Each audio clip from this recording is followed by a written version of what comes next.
What is up, guys? Welcome back to another episode of Lucid Daily, and in this video we'll be talking about why Lucid was down so much today, some reasoning behind why I think that, and then I do have a little bit of a surprise for you guys at the end if you stick around. So let's get started.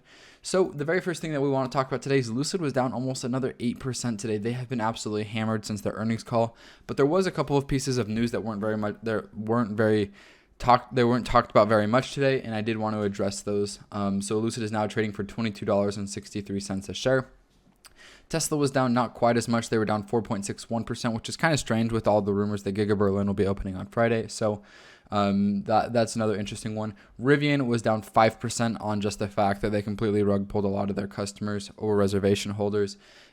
Basically a bait and switch of saying, we're going to, you'll pay this much, so reserve it, and then they raised the prices on them. But today they did backpedal on that and basically sent an undo letter saying, we're control Zing this situation. You can have your trucks for what you were going to pay for them. We're sorry.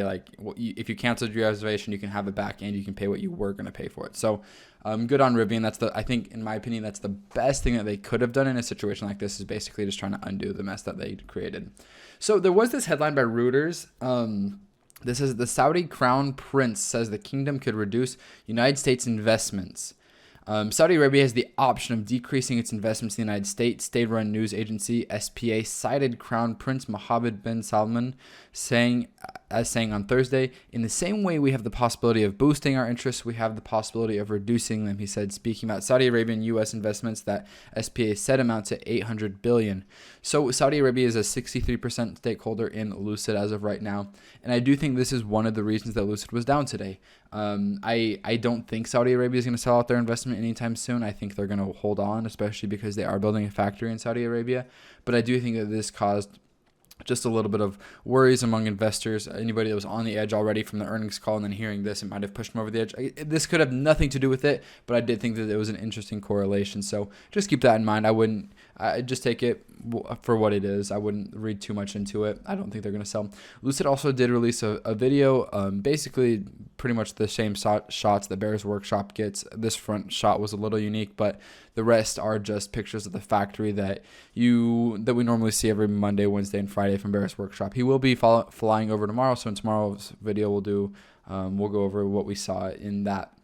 So they're adding another 2.85 million more square feet for manufacturing space for the Lucid Air and for Project Gravity. And as you guys know, the Project Gravity was pushed until 2024, the first half. So basically 2 years from now, we'll start seeing the first Project Gravities or the Gravity SUV rolling off the Lucid manufacturing line, which Peter Rawlinson keeps saying he's personally overseeing the Gravity, and I'm really excited to see some unique features from it, especially because they're saying that they want it to be super, super well put together. They're pushing out to 2024, so with that delay, I do hope to see some unique features. And this quote from Morgan Stanley, basically just changing their price target from $16 to $12. They basically reiterated everything that we've already talked about with the rough earnings call that we've had. I wouldn't weigh into this too heavily. They said that Morgan Stanley says they're 50% overvalued. So again, guys, 2022 is going to be a slow year for Lucid. I would just anticipate it, strategize accordingly. But I do expect Lucid to hopefully they can meet these delivery expectations that they have set.